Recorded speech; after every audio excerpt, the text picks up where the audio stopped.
Oh my god, babes, we're actually having a Q&A, my first ever pot and kiki session with you guys, and to be honest, I'm low-key nervous because I'm such a horrible multitasker, guys. I don't know, I'm so horrible at multitasking and I'm so uncoordinated.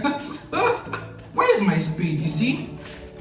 Where did I keep my spade? Okay, hang on.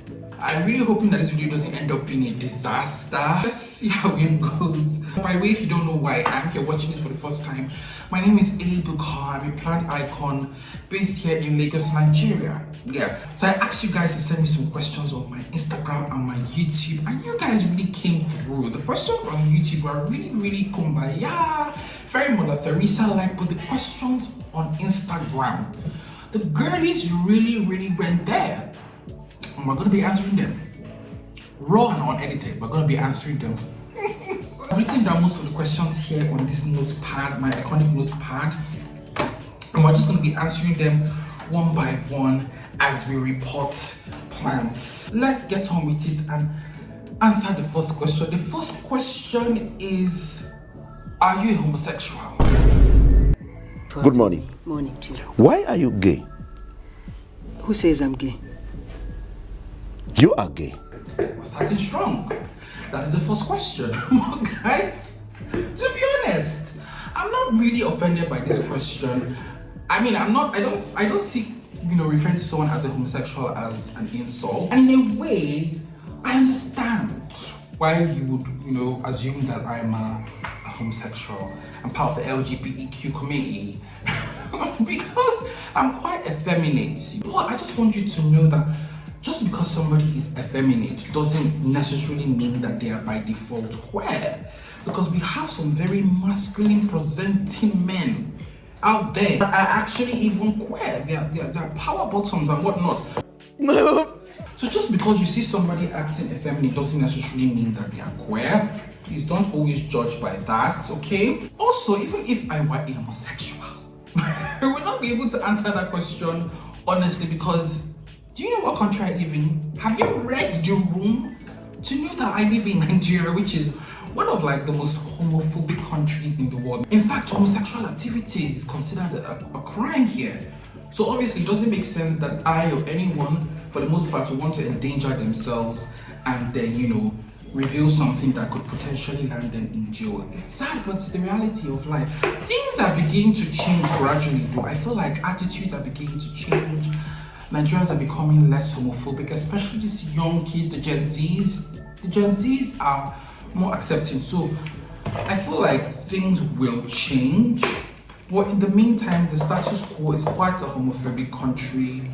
So yeah. Also, one's sexuality, it's not really your business, except they choose to disclose it. Just enjoy the content. Me, my sexuality will not add $1 or $1 to your account. Will not benefit you in any way. So just enjoy the content and mind the business that pays you. Yeah. I think this madam is good to go. Let's shimmy that swell. Look at her. Look at her. I feel like I should have made, lifted her up a bit, but I was too distracted by answering that first shocking question. But I think this still works. Okay, so next one. We're gonna finally be reporting this Ethereum, giving her a bigger pot. If you're wondering why I'm giving my Ethereums this big plastic pot, it's because they size up. In my experience, these Ethereums will get bigger and fatter when they are in a bigger pot. So the whole point is to have this get big, beautiful, glorious leaves. Yeah, so let's proceed with the question, babes. I hope this video doesn't end up being too long, but even if it is, I hope it's at least interesting and enjoyable. So the next question is, how has gardening in a rented apartment been? I love this question. I love this question because gardening in a rented apartment in this part of the world, look at those juicy roots, guys. So gardening in a rented apartment in this part of the world is quite interesting because a lot of Nigerians still have so many misconceived notions about plants. They feel like, oh my god, plants will attract snakes, the plants will attract mosquitoes, especially mosquitoes. That plants will attract creepy crawlies. So obviously you have to take that into consideration if you are like, gardening in a rented space where there are lots of people in the compound. Thankfully, all the houses I have lived since I started my gardening endeavors, they've been shared compounds, but it has just been I and another tenant. So there hasn't been that many people in the house. So I've not really had conflict with my neighbors in the two places I have gardened and lived in before. My previous neighbor was like so nonchalant about it. Like they used to even treat my plants like it didn't even exist. Never one day ever stopped to say, "Oh, I love your plants." Oh, my new neighbor, at one point I thought we were gonna have an issue because he was initially paranoid at first. Like I remember when we first moved in here, he saw a snake. I was panicking because I thought I was going to change the trajectory of me gardening comfortably in this my compound. He was making remarks like, oh, your plants, all of that. But I took it to the Lord in prayer.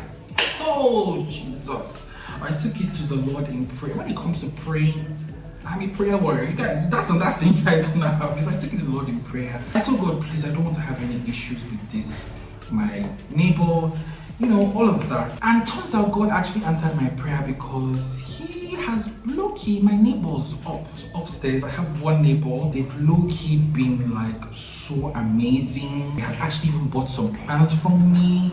Sometimes they see me in the garden and we talk about plants a lot. They've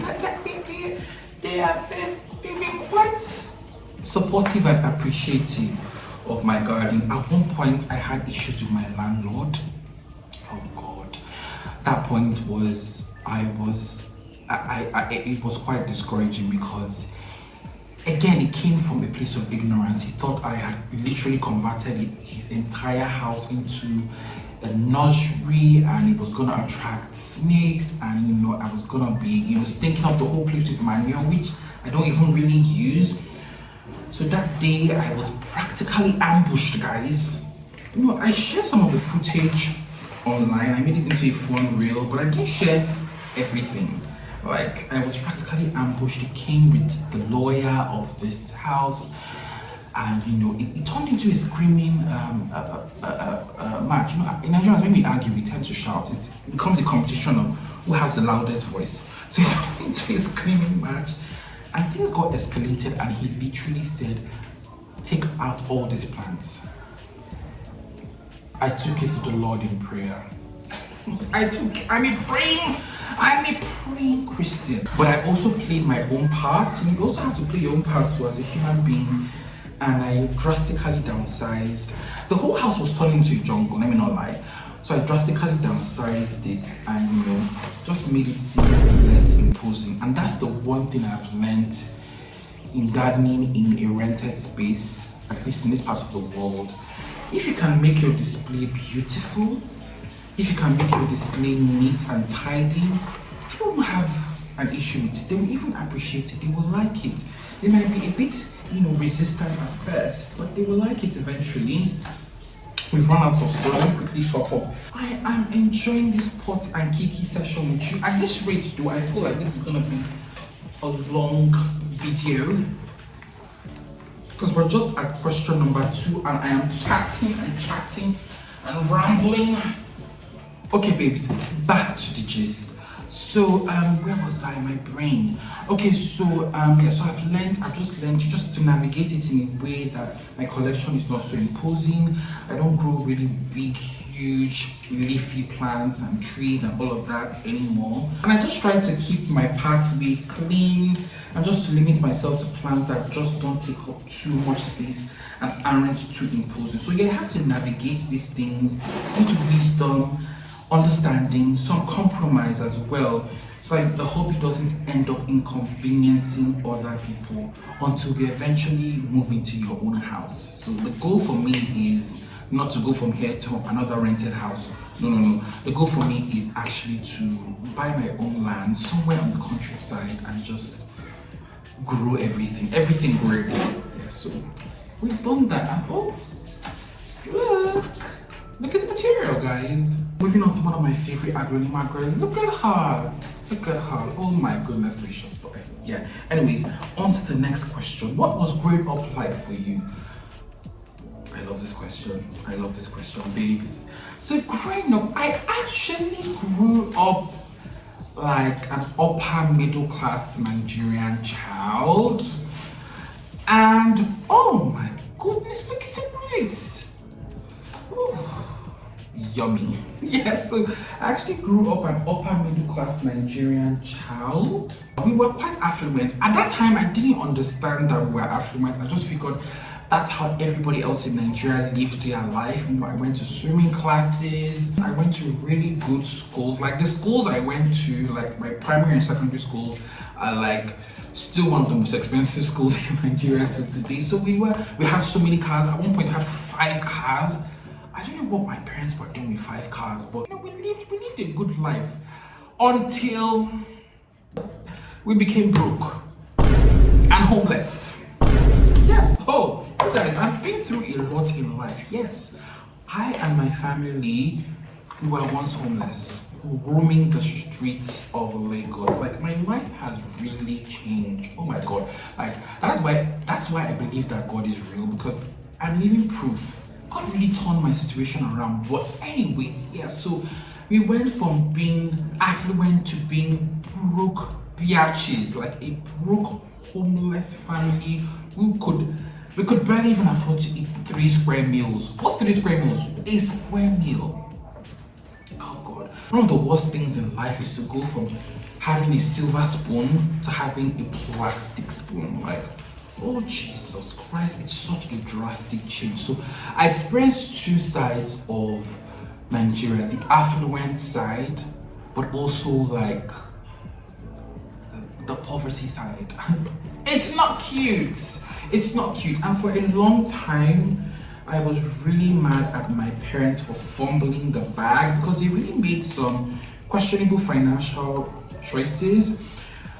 But you know, I'm over it now. Like that generation, they weren't as informed as our generation, so they were bound to make some mistakes. What ultimately matters is that my life is better now, and you know, I'm so grateful to God for taking me out of that situation of homelessness to now I live in a 3-bedroom house in Lagos with a garden. Like, if somebody had told me back then that this was going to be my life, honestly, I think I would have laughed at them. So babes, if you're going through a tough time, just remember that no condition is permanent. Your life can literally change in ways that, you know, that are beyond your expectations. So yeah, so we're done with this one. Look at the material. We are reporting this aglonema next, and we're going to be giving her one of these big nursery pots, because I just want her to grow big and just be lush and iconic. Okay, so the next one is, which plant is the hardest to keep alive in your climate? Oh, I love this question. I love this question. So Nigerian weather is very interesting because we have 2 seasons here. We have a dry season and we have a rainy season, and everything is pretty much half. We have a dry season that lasts for 6 months of the year, and then we have a rainy season that lasts for 6 months of the year. So during the dry season, babes, there's no rain. It's like drought-like conditions, and then the weather is so hot. Oh my goodness gracious. Dry season is my least favorite time of the year in this country. I feel like running away. The weather becomes so extremely hot and steaming. It becomes so difficult to grow like house plants, shade-loving plants outdoors, even indoors, because indoors also gets hot. Like your typical shade-loving house plants, they become really a pain to grow outdoors. What typically does well during that time of the year is like your outdoor landscaping plants, flowering plants, you know, your succulents and whatnot. They absolutely love, you know, that time of the year. And then during the rainy season, like the weather is rainy. The rainy season is my favorite time of the year in this country. It's rainy, it's cloudy, the weather is cool. I love it, and then it becomes really amazing, a perfect time to grow houseplants outdoors and even indoors. They do absolutely well, but then plants like your succulents start to struggle. It can be quite tough figuring out what plants to grow all year round here that can withstand our climate. But one thing I've come to realize in my gardening journey is that plants that can't take the heat, there are certain tropical house plants that absolutely cannot take the heat. Like they don't like our weather at all. And a good one is Pilea peperomidis, that plant. When that plant came into the Nigerian market, let me report that I'm just doing with you guys. When that plant came into the Nigerian market, it was a huge hit. Everyone in Nigeria rushed to get it, but it died. It all died because that plant just does not like our weather. It just doesn't like it. And then I eventually Wikipedia'd where the plant was from, and I found that it was from like the highlands of like China or something. I was like, oh, that's probably right. So Pilea peperomidis is a good one. Some peperomias, a lot of peperomias don't do well in this part of Nigeria. There's a part of Nigeria that is like semi-temperate. It's on a high altitude, Jos. That's the name of the city. And oh my god, all manner of plants that we can't grow in this part, they do absolutely well there, from peperomias to like temperate flowering plants, all of that. So peperomias struggle a lot in this part of the world. Also begonias, oh as well, philodendron verrucosum, that plant doesn't like the heat and doesn't really do well in our climate as well. So yeah, let me quickly fill this up with some more soil. There. Move on to the next question. Okay, hang in there. The next question. Let's keep it going. Next question is, what did you study in university? Babes, if I tell you what I studied in university, you would be so shocked. I'll just tell you, I studied food science and technology. Oh my god! What is Food that? science and technology. And okay, let me tell you how I ended up studying that course. Okay, so I had a dream. I had a dream that I was looking at somebody's homestead. This was like when I was a teenager, just when I was about to write the examinations that would give me admission into university. And he had like a beautiful farm, and and a garden, and he had the biggest chicken I've ever seen in my life. And I thought to myself, oh my goodness, I want to be like this man. I want to be like this man. I mean, that dream is just, that dream it just tallies with my destiny now, because I actually really want to have a homestead. That's like my dream, like living experience. But anyways, so yeah, so I had a dream, and then I woke up from that dream and I thought to myself, oh, okay, what can I study in university that is similar to what I saw in this dream? So I figured, okay, I was going to study agriculture. And back then, studying agriculture in Nigeria then was like considered such like a taboo, where like agriculture was frowned on. Like, oh my god, not now that everybody's embracing agriculture and like growing your own food, all of that. Anyway, when I went to the admission department of the private university I had in mind to go to, they were like, no, we don't have agriculture. Why don't you study something similar instead? Food technology. And when I tell you, these people lied to me, because it wasn't similar. It was not similar at all. I didn't know food technology was gonna be that technical, babes. Like, we were sharing courses with engineering students. Like, I literally thought, okay, I was gonna go there and I was gonna be, learning how to like grow things to cook. But I was wrong. I came in there, I was seeing hardcore technical drawing for that calculus. Oh Jesus Christ of Nazareth. That was literally like 5 years of struggle. And I'm so glad. I'm trying to look for the pot to move this one into.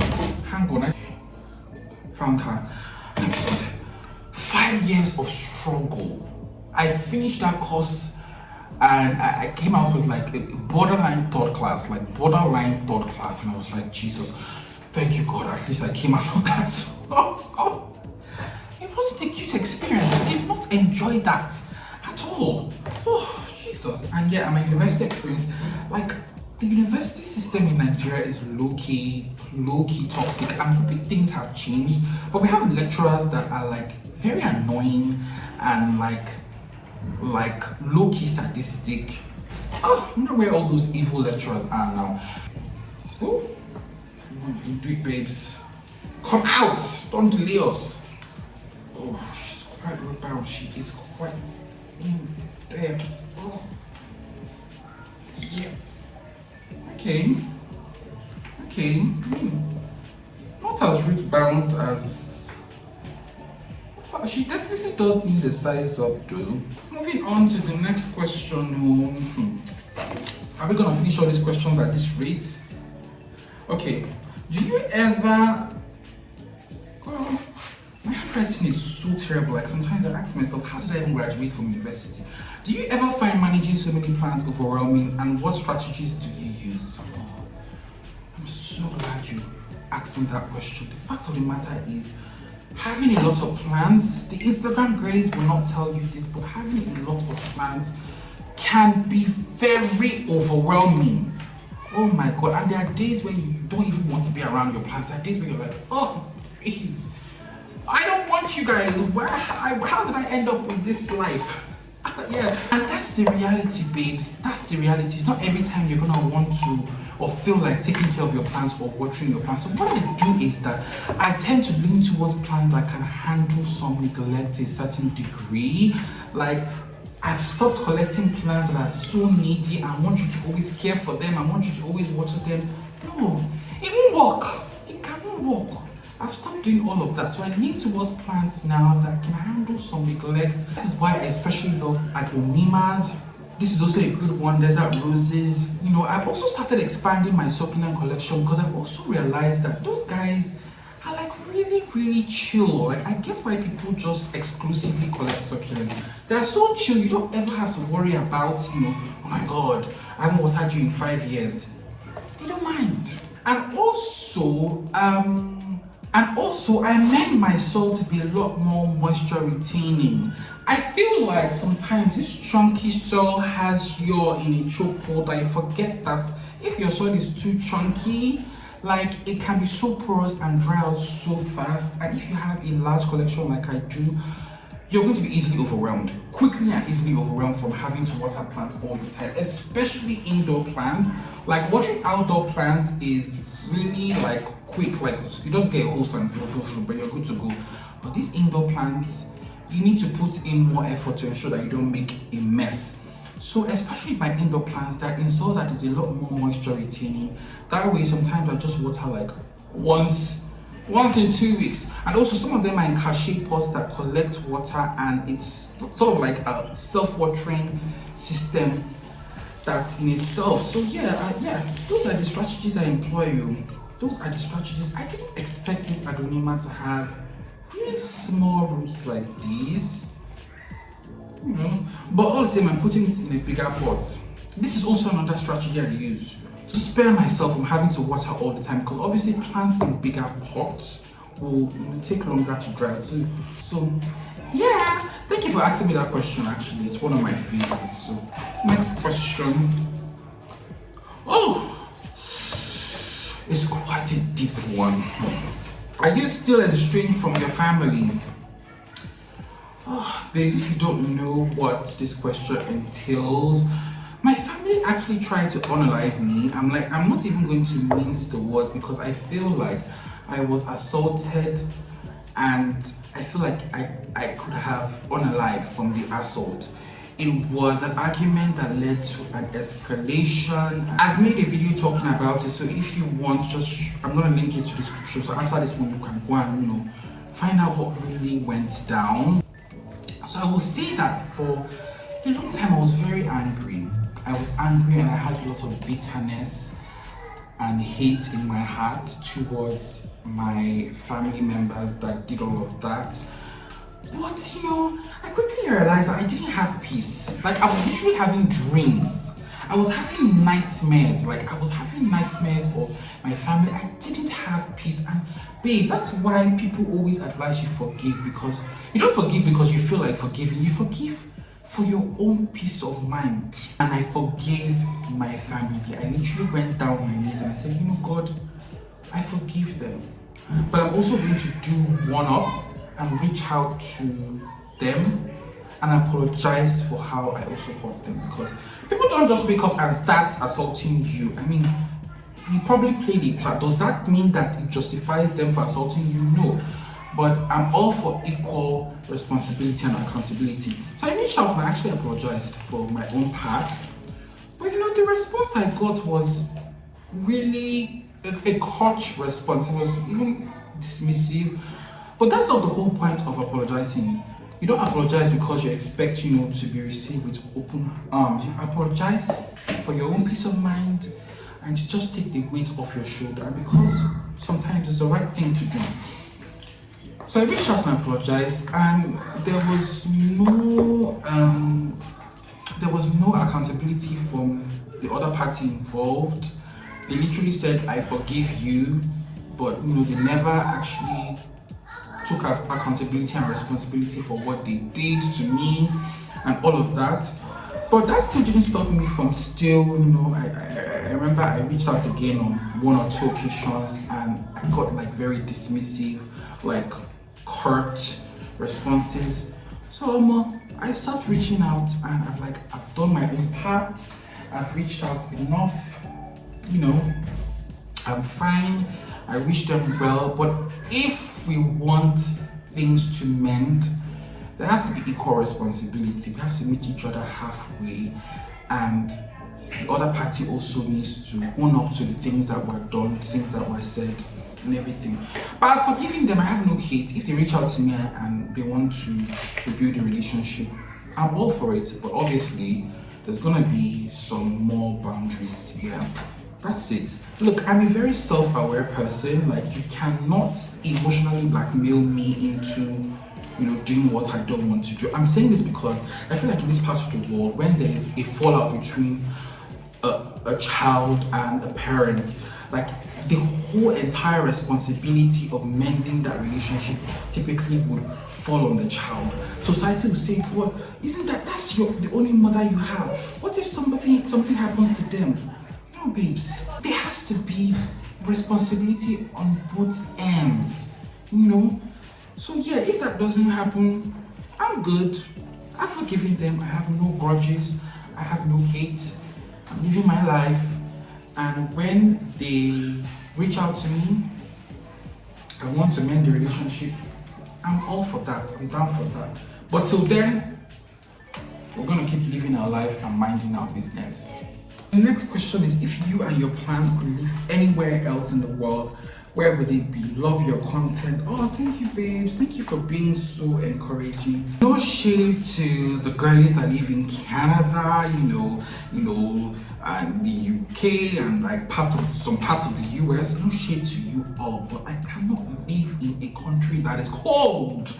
I and cold weather, we don't go hand in hand. Like, some of you guys have seen when the weather drops to like 26 degrees Celsius here, I'm literally wearing a sweater. So I don't know how I will survive at these like 10 degrees Celsius, these winter temperatures. So a place that is tropical all year round and doesn't experience winter. And also, no shade to my Western, you know, watchers and Western girlies, but like, whenever Nigerians immigrate or want to immigrate, they always tend to choose countries like the UK and the US, obviously for their higher standard of living and quality of life, right? But like, you know, I don't really see myself, you know, immigrating to one of those countries. I want to actually live in Africa. Like, actually still, even if I immigrate, it's going to be to another African country. And one African country that comes to mind, I feel like this country is like my second home. I'm low-key obsessed with this country, is Kenya. Oh my God, Kenya seems so beautiful. I have a friend that's currently in Kenya. She's currently living in Kenya, and then just the pictures that she shares, the videos that she shares. Obviously, I know like in every country there's going to be the rough parts, but for the most part it seems beautiful, and also it seems really green and lush. I feel like Kenyans are a lot bigger on greenery than Nigerians. And there's also a lot of wildlife. There's the safari. It's so my vibe. Like, I follow a couple of Kenyan YouTubers. Jill, I hope I'm pronouncing her name properly. Jill of the Village. Just seeing how they live their life in the countryside. I feel like, oh my God, that is my dream. That is my dream idea of heaven. So yeah, Kenya definitely seems like, wait, I feel like I added too much salt to this. Hang on, let's, okay, yes. So Kenya is definitely like, if I could move right now, if I had the choice to move right now, your boy's moving to Kenya. And then this next one may seem a bit like so random, but Vietnam. What? I know, right? Like, where did that come from? Well, veggie plants. You know, he has shown us, you know, his countryside family home in Vietnam, and I just love it. It reminds me of Nigeria, like, but like slightly more organized. And then there's also another creator, a Nigerian creator who is based in Vietnam on TikTok, and she talks about her life in Vietnam. Like, it just resonates with me. It just feels like a cool, chill place. It has a really low cost of living. Plus, it's right next to China. So, like, if I ever wanted to shop for like cheap things, I just go to China. Like, in my mind, these are the reasons why. What are your top 3 plant wish lists? Girl, what are your top 3 wish list plants? Someone else also asked me, what are your wish list plants? Well, top 3 wish list plants / wish list plants. Top wish list plant is the Madagascar palm. I really want that plant, but it's not easy to find it here in Nigeria. And when you do find it, the price is definitely for the rich, not for we. It's quite expensive. I just love how that plant grows. I just love everything about the plant, and I really want it.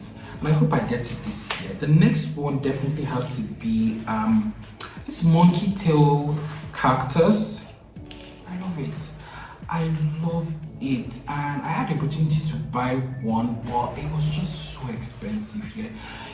They are hard to come by in this nation. I mean, that's why it's a wish list. It's hard to come by in this nation, and it can be expensive, but I hope I run into a cheaper one. I just love how the plant grows. I love how it trails, and I love that it flowers. I mean, yeah. And then lastly, it's gonna be the Monstera Burlamax. Just seems like such an interesting and intriguing plant, and yeah, I really hope that I get that plant. You can get it here, but it will cost you an arm and a leg. So there are certain plants that I just wait until they become cheap, or I wait until I run into someone selling a cutting or something before I eventually buy it. Anyways, guys, we've come to the end of today's Q&A. I liked it, and I think that I'm gonna do more because it was just so fun. It felt like I was talking to my homegirls and homeboys. So, and I really hope you liked this one too. So please, if you did, like, share, subscribe, drop a comment, and let's continue this conversation in the comments. And if I couldn't get to your question, I promise you I will do it in the next one. We could do this like every week. Oh my God, that would be so fun. But anyways, bye, and see you in the next